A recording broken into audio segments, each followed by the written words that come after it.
Diamond textile અને bridge city તરીકે ખ્યાતનામ સુરત શહેર વિન્ડ પાવર એનર્જી ઉત્પન્ન કરવામાં પણ દેશમાં સૌથી મોખરે છે. વિન્ડ પાવર પ્લાન્ટને કારણે જુલાઈ 2024 સુધીમાં મહાનગરપાલિકાએ 100-200 નહીં પરંતુ 440 કરોડ રૂપિયાની બચત કરી છે. સુરત મહાનગરપાલિકા છેલ્લા 14 વર્ષથી રિન્યુએબલ એનર્જી માટે ગંભીર પગલાં ઉઠાવી રહી છે.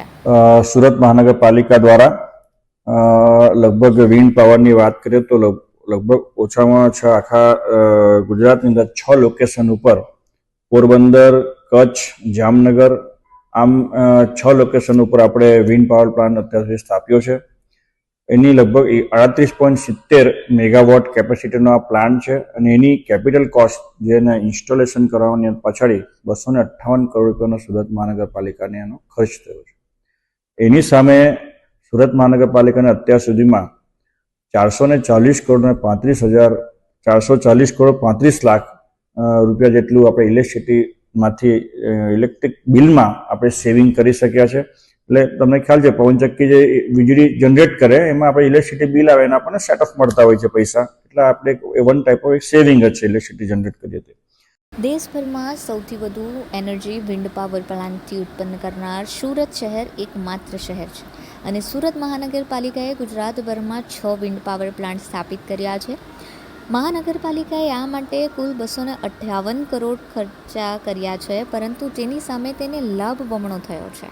અને આનાથી સુરત મહાનગરપાલિકાને છેલ્લા ફાઇનાન્શિયલ યર 23-24ની અંદર 60.54 કરોડ રૂપિયાની બચત થઈ હતી અને આ બજેટની અંદર આવનારા ફાઇનાન્શિયલ યરની અંદર લગભગ 80 કરોડ રૂપિયા જેટલી રકમ આપણે પવનચક્કી દ્વારા વિન્ડ પાવર દ્વારા આપણે સુરત મહાનગરપાલિકાના ઇલેક્ટ્રિસિટી બિલમાં આપણે બચત કરી શકશું.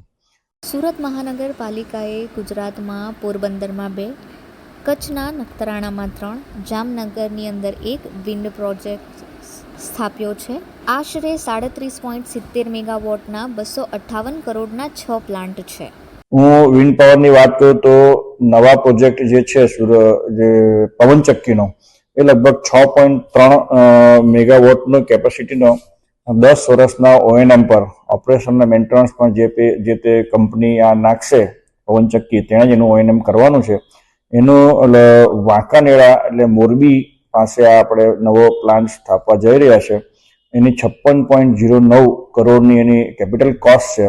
એની સામે 18.78 ગીગાવોટ પર આવર એટલે 1 કલાકમાં 18.78 ગીગાવોટ પાવર જનરેટ કરશે. એટલે એનમલી 10.37 કરોડ રૂપિયા પર એનમ વાર્ષિક ઇલેક્ટ્રિસિટી બિલની અંદર આપણે બચાવી શકશું.